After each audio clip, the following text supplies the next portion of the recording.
తాకట్లో ఉన్న బంగారాన్ని విడిపించి ఆ రోజున మార్కెట్ ధర కట్టి మిగిలిన డబ్బును మీకు అందిస్తుంది కొమ్మూరి గోల్డ్.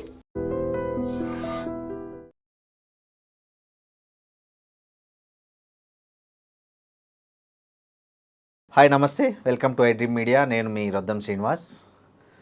అమెరికాలో మాట్లాడుకోవడానికి యుద్ధమే కాదు ఇంకా చాలా ఉంటాయి. అందులో ముఖ్యంగా H1B వీసాలు. ఈ మధ్య 2026కు సంబంధించి అమెరికా H1B వీసాలకు సంబంధించి and H1B visa abuse act అనేది ఒకటి కొత్తగా తెచ్చింది. ఈ యాక్ట్లో చాలా కొత్త ప్రతిపాదనలు పెట్టారన్నట్లు. అంటే 3 ఏళ్ల కాల పరిమితి అని, తర్వాత వీసా ఫీజు ఎక్కువ చేయడము, తర్వాత ఎవరైతే అక్కడ వచ్చిన తర్వాత H1B వీసా వచ్చిన తర్వాత వాళ్ళ తరఫున అక్కడ వెళ్ళాలనుకునే వాళ్ళకు ఇట్లాంటి చాలా కొత్త నిబంధనలు పెట్టారు. ఈ మార్పులన్నిటి మీద మనం మాట్లాడదాం. సురభి గారు ఉన్నారు, ఆమె మనతో చాలా విదేశీ వ్యవహారాలకు సంబంధించి ముఖ్యంగా అమెరికా వీసాకు సంబంధించి ఆమె చాలా ఈ దీంట్లో ఉన్నారు, నిపుణురాలని చెప్పొచ్చు. ఇంతకుముందు మనం చూసాం చాలా ఇంటర్వ్యూల్లో కూడా H1B వీసాల గురించి, అమెరికా ట్రెండ్ గురించి, విద్యార్థులు ఎలాంటి జాగ్రత్తలు తీసుకోవాలి, అక్కడికి వెళ్ళాలనుకునే ఉద్యోగులు ఎలాంటి జాగ్రత్తలు తీసుకోవాలనే విషయాలను ఆమె క్షుణ్ణంగా వివరించడం జరిగింది. నమస్తే సురభి గారు. నమస్కారం Srinivas garu. How are you doing? Fine అండి. మీరు చూశారండి యాక్టు, ఈ end H1B visa abuse act 2026 అనేది అసలు ఇది ముఖ్యంగా భారతీయ టెకీలను టార్గెట్గా చేసినట్లు అనిపిస్తుందని చెప్తున్నారు కొంతమంది విశ్లేషకులు. మీరేమంటారు? అసలు ఈ యాక్ట్ ఎందుకు పెట్టారు, ఈ యాక్ట్లో ఏముంది, దీన్ని ఎలా ఎఫెక్ట్ ఉంటుంది మన మీద అనేది కొంచెం చెప్పండి. H1B అనేది is a technical visa Srinivas గారు. మేనేజ్మెంట్ పొజిషన్స్ చాలా తక్కువ H1B వీసాస్లో. 99%, 95% చెప్పుకోవచ్చు or all technical people. So ఇది H1B ఇది పెట్టింది టెక్నికల్ స్టూడెంట్స్ని టార్గెట్ చేయడానికి. అంటే ఈ వీసా ఎగ్జిస్టింగ్ ఉన్నదే టెక్నికల్ వాళ్ళకి. Management jobs are predominantly covered by the US citizens. మన దాకా అంత రాదు. మనం చేసేది ప్యూర్ టెక్నికల్ జాబ్స్ యుఎస్లో. ఈ పర్టిక్యులర్ బిల్ ఏదైతే వచ్చిందో, we don't know if it will pass yet. It's just come to the floor. Yes, అంతే. రిపబ్లికన్లు పెట్టారు, అది ఇంకా పాస్ కావాలంటే సెనెట్ లో అన్నిట్లో హౌస్ లో పాస్ అవ్వాలి. సో వీ డోంట్ నో, ఇంకా రాలేదు. H1B అనే ఒక వీసా 30 years నుంచి ఉన్న వీసా. సడన్ గా ఇంత మార్పు తీసుకురాగలుగుతారా అనేది ఈజ్ ఆల్వేస్. ఇప్పుడు మనం కూడా బిల్ పెట్టాం, విమెన్స్ రిజర్వేషన్ బిల్ పెట్టాం కదా ఫ్లోర్ లో. It didn't pass. So we don't know if this particular bill pass అవుతుందా లేదా చెప్పలేం. ఎక్స్ట్రీమ్ ఏం చెప్పేది, H1B వీసానే ఇంకా నెక్స్ట్ 3 years కి బ్యాన్ చేద్దాం అంటున్నారు. We don't need H1B visas anymore because Americans are not getting jobs is their debate, which is true. We are taking up a lot of their technical jobs, which is why they have put that ban in place maybe. ఇప్పుడున్న existing rules లోనే if you take there is $100,000 fees that needs to be paid. Post that ఇప్పుడు ఏంది, ఇప్పుడు OPT is also being taken off అంటారు ఈ ఉన్న బిల్లో. OPT అంటే ఏంటి? ప్రిడామినెంట్ గా if you see, after a student is finished his education, he gets a CPT and OPT. From OPT he goes through H1B. Okay. So now they're taking off the whole OPT process in itself, which means that they will limit the number of students who will go to the US. ఏ ఒక student అయినా యూఎస్కి వెళ్ళేది ఎందుకంటే, నేను ఈరోజు చదువుకుంటా రేపు ఉద్యోగం వస్తుంది అనే ఉద్దేశంతోనే పోతారు. చాలా తక్కువ మంది నేను వెళ్ళి చదువుకొని వచ్చేస్తా అని స్టూడెంట్స్ వెళ్ళేవారు. ఇప్పుడు ఓపీటీనే తీసేస్తా, H1 తీసేస్తా అంటే ఎందుకు వెళ్తారు స్టూడెంట్స్ వెళ్ళరు కదా. కదండి, ఈ బిల్లులో 3 ఒక కఠినమైన నిబంధనలు అంటే ప్రతిపాదనలు చేశారు వాళ్ళు.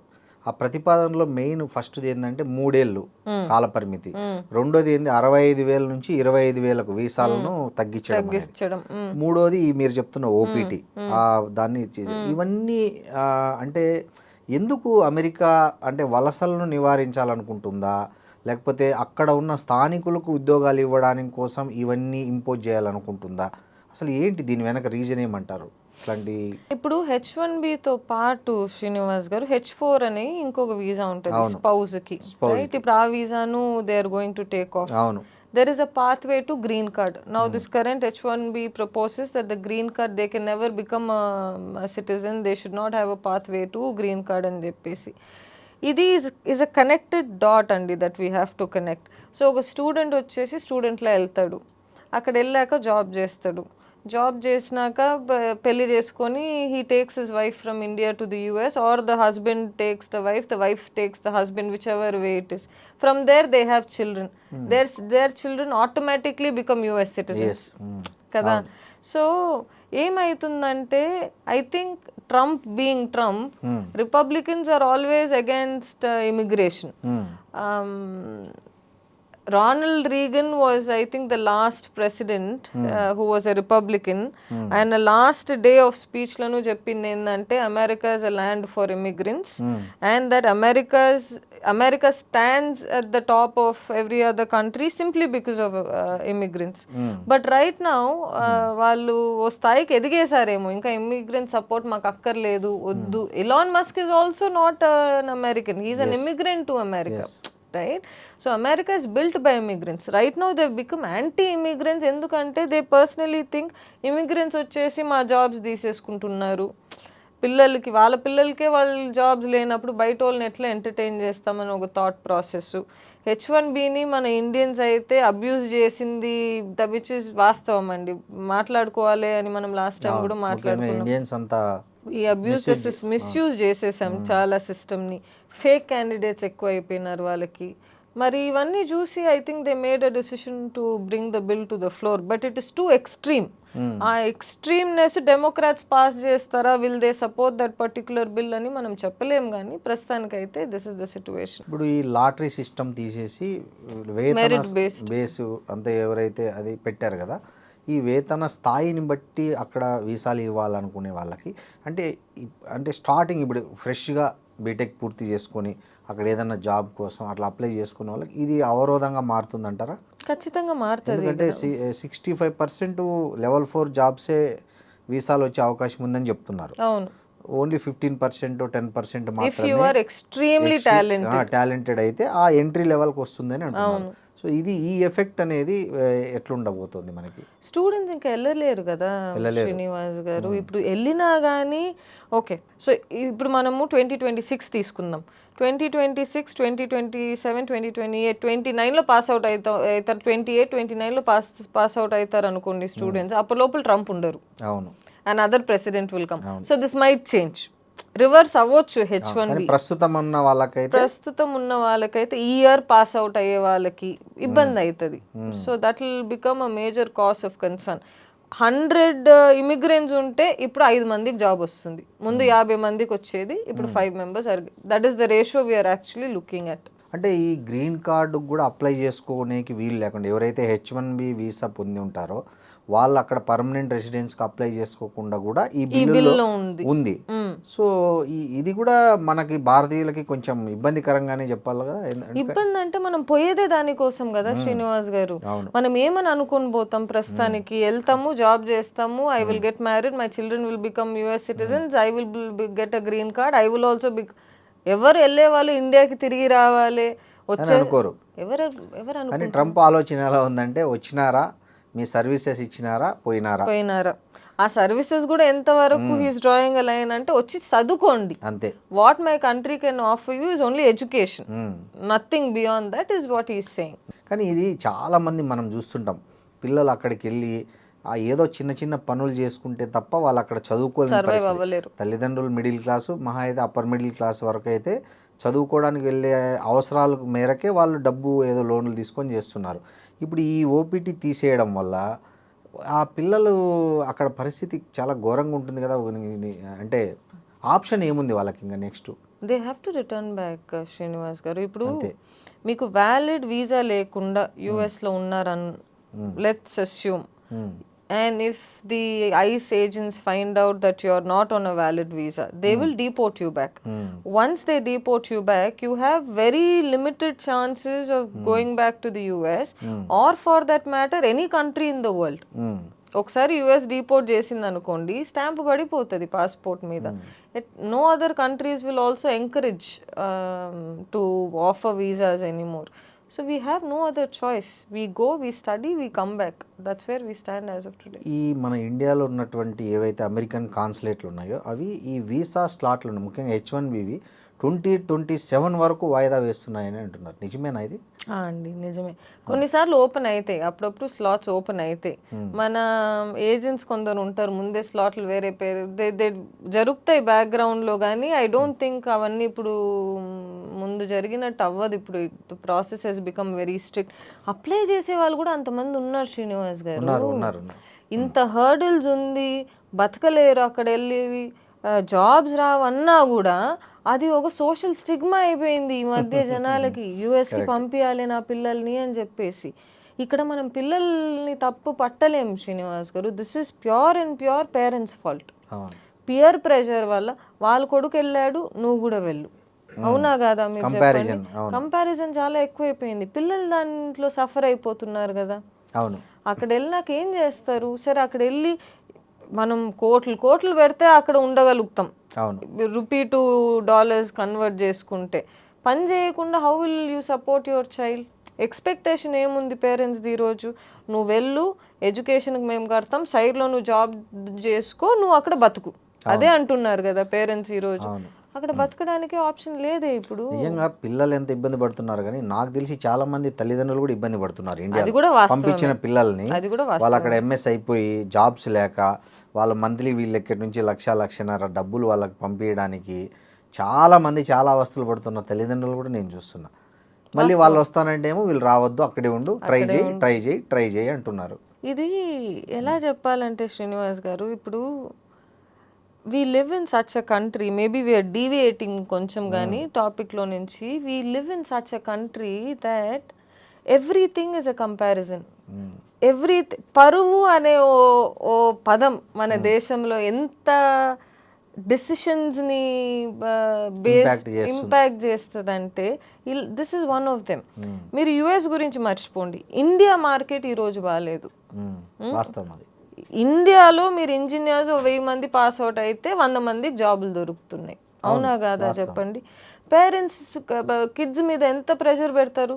అరే వాడికి ఉద్యోగం వచ్చిందిరా, ఏం చేస్తున్నావు నువ్వు అని చెప్పేసి ఆ అబ్బాయి వెళ్ళి 10 ఇంటర్వ్యూస్ అటెండ్ అవుతాడు, కానీ జాబ్ రాదు. ఏం చేద్దాం? ఇది ఫస్ట్ పాయింట్ అనుకోండి. రెండో పాయింట్ ఏంటి? కాలేజ్ వాళ్ళు పిల్లల్ని నిజంగానే అంత ట్రైన్ చేస్తున్నారా? ట్రైన్ చేయట్లే. టెక్నికల్గా స్ట్రాంగ్ అబ్బాయి లేకపోతే ఎట్లా వస్తుంది ఉద్యోగం? ఇండియాలోనే మనం అది చూసినప్పుడు యుఎస్లో ఎందుకు చూడం చెప్పండి?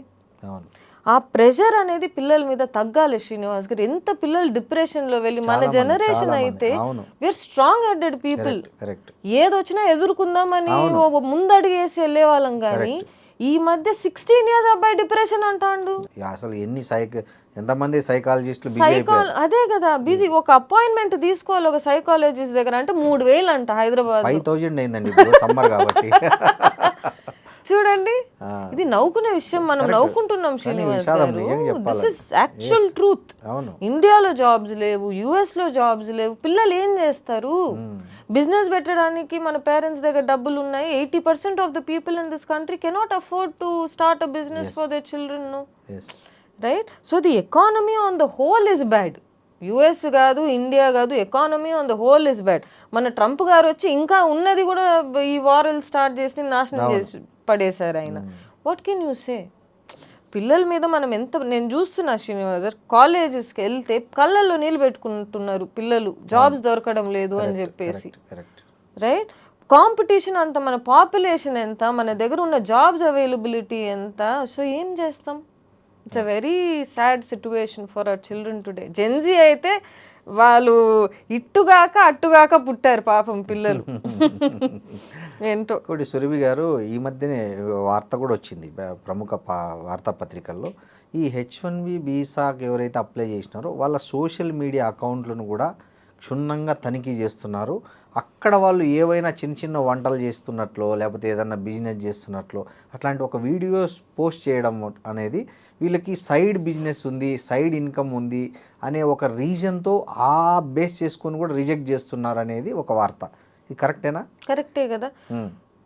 రిజెక్ట్ చేయడం పక్కన పెట్టేసేయండి, అక్కడ ఉన్న స్టూడెంట్స్ కూడా if they are participating in any kind of an income, income నీకు ఎక్కడి నుంచి వచ్చినా యు ఆర్ considered that you have not satisfied the agreements that you have agreed to according to your visa.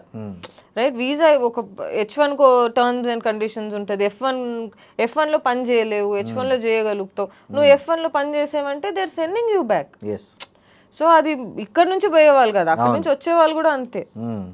So కాబట్టి ఎవరైనా విద్యార్థులు అక్కడ ఏదైనా పని చేసుకుంటున్నా రీల్స్ చేయడం కానీ ఇవి చేయడం కానీ, రీల్స్ చేసుకోవచ్చు శ్రీనివాస్, అవి కూడా చూస్తున్నారని వచ్చింది, అంటే న్యూస్ వచ్చింది. అంటే reels is a very personal, అంటే రీల్స్ అంటే పర్సనల్ రీల్స్ కాదు, ఇగో నేను ఇట్లా చేశాను, నేను ఇక్కడ దీంట్లో జాబ్ చేస్తున్నా, ఇగో మా office. If you are not in a working visa and you are showing that you are working in any kind of atmosphere, be it a subway, be it IBM, wherever you are, I think people are, that is true. The social media accounts are being monitored. అక్కడ ఉన్న students కూడా monitor చేస్తున్నారు, India నుంచి వెళ్ళే students కూడా monitor చేస్తున్నారు. నాకు తెలిసిన ఒక పేరెంట్, వాళ్ళ పిల్లలు అమెరికాలో ఉంటారు, ఆయన ఈ మధ్య అమెరికా వెళ్ళి వచ్చిన తర్వాత ఒక మాట అన్నారు, అక్కడ పిల్లలు ఎంత ప్రెజర్ ఫీల్ అవుతున్నారంటే ఏ రోజు ఎప్పుడు ఎవరి ఉద్యోగం పోతుందో అనేటట్టు ఉన్నారంట. ఇండియాలో కూడా అదే పరిస్థితి శ్రీనివాస్ గారు. అమెరికాలో పనిచేస్తున్న వాళ్ళు ఎంత ప్రెజర్ ఫీల్ అవుతున్నారంట అంటే వాళ్ళకి ఎట్లయిపోయిందంటే అదొక ఏమంటారు టెన్షన్, ఎప్పుడు ఉరుములు మీద పడుతుందో లేకపోతే భూకంపం వస్తుందో అన్నట్లు. అక్కడ రోజు వార్తలు కదా, ఇంతమందిని తీసేశారు, అంతమందిని మెటాలో ఇంతమందిని తీశారు, అమెజాన్లో ఇట్లాంటి వార్తల నేపథ్యంలో అక్కడున్న అమెరికాలో ఉంటున్న ఇండియన్స్ ఎవరైతే ఉన్నారో ఎంప్లాయీస్, వాళ్ళకు కూడా మనశ్శాంతి లేదని చెప్తున్నారు. ఎవరికి లేదు Srinivas garu. First and foremost, if you're living outside of India today, as of today, especially in America, you have, I mean that's not a good place to be in ప్రస్తుతం ఉన్న సిచ్యువేషన్స్కి. అయితే మీరు ఇక్కడ నుంచి స్టూడెంట్ని పంపియండి, వీసా అన్నీ అప్రూవ్ అయిపోయింది, జాబ్ వచ్చేసింది అబ్బాయికి, పోర్ట్ ఆఫ్ ఎంట్రీలో పంపించేస్తున్నారు, డిపోర్ట్ చేసేస్తున్నారు. ఇక్కడ నువ్వు వీసా అప్లై చేస్తావు, ఇప్పుడు April 1st వచ్చే ఎంతమంది సెలెక్ట్ అయినారు ఆ దీంట్లో అని చెప్పి వచ్చింది. ఇప్పటి నుంచి నెక్స్ట్ 60 days వరకు we have time document submit చేయడానికి. దాంట్లో మళ్ళీ రిక్వెస్ట్ ఫర్ ఇన్ఫర్మేషన్ పడింది అనుకోండి, మళ్ళీ పంపించాల్సి వచ్చింది డాక్యుమెంట్స్. వాళ్ళు ఏదైనా అడిగారు అనుకోండి, ఓకే ఇప్పుడు H1 ఫైల్ చేసేటప్పుడు ఇది ఫైల్ చేస్తాం, ఈ కంపెనీ ఇక్కడ వెళ్తాం, ఇక్కడ ఉంటాం అని చెప్పేసి. ఇప్పుడు సెలెక్ట్ అయిన క్యాండిడేట్స్కి నెక్స్ట్ ఒక 2 months ఆ డాక్యుమెంట్స్ మొత్తం సబ్మిట్ చేయాలి. తర్వాత October 1st నుంచి దే కెన్ స్టార్ట్ వర్కింగ్ యుఎస్లో. కానీ ఇవన్నీ చేసి కూడా నువ్వు యుఎస్ పోర్ట్ ఆఫ్ ఎంట్రీకి పోయి ఆ immigration officer, if he feels that you are not genuine, they deporting you back. మనం ఎట్టు చూసుకున్నా ఇబ్బంది, ఆ స్ట్రెస్ పిల్లలు పడలేకపోతున్నారు. ఒక అమెరికాకు పిల్లల్ని చదువుకు పంపించాలనే తల్లిదండ్రులకు మీరు ఒక అనుభవం ఉన్న నిపుణురాలకి ఏం సలహా ఇస్తారు? దయచేసి పంపించకండి అంట. ఆ ప్రెషర్ కూడా పెట్టమాకండి పిల్లల్ని. ఇండియాలోనే జాబ్స్ దొరకనంటుంది శ్రీనివాస్ గారు, యుఎస్లో ఎక్కడి నుంచి దొరుకుతుంది చెప్పండి? మనకు ఎకానమీ ఈజ్ బ్యాడ్, పాపులేషన్ పెరిగిపోయింది, రైట్, జాబ్స్ తగ్గింది. ఇవన్నీ కాకుండా అని కొత్తగా మనమే ఇన్వెంట్ చేసుకున్నాం, అది వచ్చి మన నెత్తి మీద మళ్ళీ పడింది. ఏ ఒక ఇన్వెన్షన్ అయినా should serve the good for the people. కానీ AI has his own cons, AI has his own pros also. Look at the cons. ఎన్ని ఉద్యోగాలు పోతున్నాయి చూడండి, 1000 people, 2000 people, 3000 people, 10,000, 15,000 కూడా వెళ్ళాయి. These are all families Srinivas garu. ఒక్కొక్క ఫ్యామిలీ, వాళ్ళ వైఫ్, వాళ్ళ పిల్లల ఎడ్యుకేషన్, కార్ లోన్స్, ఈఎంఐస్ ఎన్ని ఉంటాయి. ఇట్లా పీకేస్తూ వెళ్ళారనుకోండి కంపెనీస్, ఏం చేస్తాం? ఎంత ప్రెషర్లో బతుకుతున్నారంటే మన ప్రజలు. Our economy is that bad today. కానీ చాలామంది డ్రీమ్ కదా సురభి గారు, అమెరికా, మా పిల్లలు అమెరికాలో చదవాలి, అమెరికాలో జాబ్ చేయాలని. అంటే కొంతమంది స్టూడెంట్స్కి కూడా ఉంది, అంటే పేరెంట్స్ ప్రెషర్ లేకుండా స్టూడెంట్స్ వాళ్ళను ఎవరో ఫ్రెండ్స్ని చూసుకోనో బంధువులను చూసుకోనో ఎక్కడో వాళ్ళు ఇన్స్పైర్ అయ్యి వాళ్ళు కూడా ఇలాంటి ఒక డ్రీమ్ పెట్టుకున్నారు. అలాంటి వాళ్ళ డ్రీమ్ వాళ్ళు సక్సెస్ చేసుకోవాలంటే ఏమన్నా వాళ్ళకి కొంచెం హెల్పింగ్ టిప్స్ ఇస్తారా? శ్రీనివాస్ గారు, రైట్ నో గోల్డెన్ వీసా అని ఉంది, right, EB-5 visa is always existent. If you are a scientist or if you have very very good skills that are not available in the US, you have different kinds of visas to apply, but that is only 5 or 10% population లో. ప్రస్తుతానికైతే F1లో పోవడం కూడా ఇబ్బందే, H1లో పోవడం కూడా ఇబ్బందే. What can you do? Maybe by Trump's gold card and enter in to the country, so you have a little bit of piece of mind. వేరే ఏది చేసినా ప్రస్తుతానికి is always a point of concern. కానీ ₹1,00,00,000 ఎంతో కదండి అది. ఏంది ఎంత మీరు చెప్తున్నారు? 1 million కదా, అది 8 crores, 8 crores పెట్టి వీసా తీసుకునే వాళ్ళు 8.5 crores అనుకుంటా. ఎంతమంది ఉంటారండి అసలు? నాకు తెలిసి 1,00,00,000 మందిలో ఒకరు కూడా ఉండకపోవచ్చు. It's not a good time Srinivas గారు. ఈ మధ్య ఆస్ట్రేలియా ఈజ్ ఓపెనింగ్ ఆపర్చునిటీస్. పిల్లలు ఆస్ట్రేలియా ట్రై చేయొచ్చు. ఏమున్నాయి ఆస్ట్రేలియాలో, ఏం ఆపర్చునిటీస్ ఉన్నాయి అంటే యుఎస్ కాకుండా అంటే మిగతా రిమైనింగ్ కంట్రీస్ ఏమున్నాయి బెస్ట్ చూజ్ చేసుకోవడానికి? ఆప్షన్ బి కింద ఎవరైతే వీళ్ళు పోవాలనుకుంటున్నారో విదేశాలకు, వాళ్ళు ఆప్షన్ బి కింద ఏ కంట్రీస్ చూజ్ చేసుకోవచ్చు? అక్కడ ఏం ఆపర్చునిటీస్ ఉన్నాయంటారు? యూరప్ వుడ్ బి ఈయూలో మీరు ఏ కంట్రీ అయినా తీసుకోండి Srinivas, is always a good option. ఎందుకని చెప్తాను వినండి. Your citizenship process is easy, health care is free, education is free, housing to an extent is also free if you're a citizen. Everything is free there. కానీ మీకు ఆ basic language రావాలి.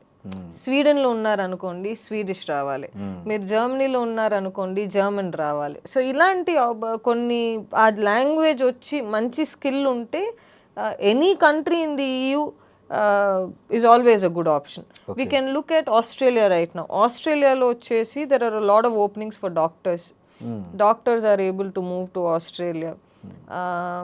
UKలో there is a lot of opportunity for accounting students. Chartered accountants, accounts వీళ్ళు ఇది చేస్తారు చూసారా, యూకేలో ఆ ఆప్షన్స్ ఉన్నాయి. Only these first and foremost we are in the top 5 economies Srinivas garu. First economy in the world USA ఉద్యోగాలు ఇవ్వలేకపోతుంది, మనమే ఉద్యోగాలు ఇవ్వలేకపోతున్నాం. These will all be very competitive. ఇప్పుడున్న ఈ టఫెస్ట్ కాంపిటేటివ్ సిచ్యువేషన్లో స్టూడెంట్స్ ఎలాంటి కోర్సెస్ తీసుకుంటే వాళ్ళకి ఫ్యూచర్ ఉంటుందంటారు? ఎలాంటి కోర్సుల్లో తల్లిదండ్రులు పిల్లల్ని చేర్పిస్తే వాళ్ళు మినిమం బేసిక్ ఎంప్లాయ్మెంట్ అనేది వాళ్ళకి దొరుకుతుందని అండి? ఎనీ బేసిక్ ఎంప్లాయ్మెంట్ టుడే ఎవరు అది మీకు ప్రామిస్ చేసినా ఇస్ ఫేక్ శ్రీనివాస్ గారు. ఇప్పుడు మీరు ఐటీ తీసుకోండి, మీరు కంప్యూటర్ సైన్స్ ఇంజనీర్ అయినారు అనుకోండి, బీ ద బెస్ట్. ఆ టాప్ 10% మీరు ఉన్నారంటేనే మీకు ఉద్యోగం వస్తుంది ఈరోజు, లేకపోతే రాదు. కానీ అది ఎంతమంది అసాధ్యం కంటే ఆ ప్రెజర్ పిల్లలు తెచ్చుకోలేరు కదా. మెకానికల్ తీసుకోండి, you have to be the best. ఏ ఒక ఫీల్డ్ తీసుకున్నా మీరు ఆ టాప్ 10%లో లేకపోతే nothing is possible these days. అందుకే కాంపిటీషన్ అంత పెరిగిపోతుంది. ఆ టాప్ 10లో లేని వాళ్ళ పరిస్థితి ఏంటి? వాళ్ళ ఫ్యూచర్ ఏంటి? వాళ్ళు ఏం చేయాలి? అసలు డిపెండెంట్స్ గానే ఉండాలా, లేకపోతే దే వాంట్ టు సంథింగ్ బిగ్గా ఏం చేయమంటారు? I think from our end what we can do Srinivas garu, there are lot of opportunities with in the internet today. చాలా మంది ఇన్ఫ్లుయెన్సర్స్ అవుతున్నారు. People are becoming photographers. People are becoming artists. People are becoming chefs అవుతున్నారు. Different kind of. ఇప్పుడు మీరు ఇండియాలో షెఫ్స్ని తీసుకోండి, తక్కువ ఉన్నారు. That is a place where people can focus on. కానీ మనం పిల్లల్ని పంపిస్తామా, ఏంద్రా ఇంత చదువు ఇచ్చిపోయి వంట చేస్తావా అని అడిగేవాళ్ళు. కానీ కొందరికి ఆ ప్యాషన్ ఉంటుంది. I think what parents should do right now, పిల్లలకి దేని మీద ప్యాషన్ ఉందో దాంట్లో పంపించారనుకోండి, అబ్బాయి కూడా సక్సెస్ఫుల్ అవుతాడు. ఆ టాప్ 10-15%లో వస్తాడు. ప్యాషన్ లేకపోతే ఆ కాంపిటీషన్ ఎట్లున్నా వేస్ట్ కదా. ఫోటోగ్రఫీ అంటాడా, పంపియండి ఫోటోగ్రఫీకి. స్పోర్ట్స్ ఉంది, ఫోటోగ్రఫీ ఉంది, మ్యూజిక్ ఉంది, ఎలక్ట్రీషియన్ వర్క్ ఉన్నాయి, ప్లంబర్స్, చాలా అంటే ఐ మీన్ డైలీ నీడ్స్ కి సంబంధించి ఇన్నోవేషన్స్ అనేది చాలా స్కేర్సిటీ కూడా ఉంది అక్కడ. కొరత కూడా చాలా ఉంది. ఎన్నో స్పేసెస్ లో ఇన్నోవేషన్ కి there is a lot of opportunities. పిల్లలకి ఐడియాస్ ఉన్నాయి, కానీ మనం వాళ్ళని రెస్ట్రిక్ట్ చేసేస్తున్నాం.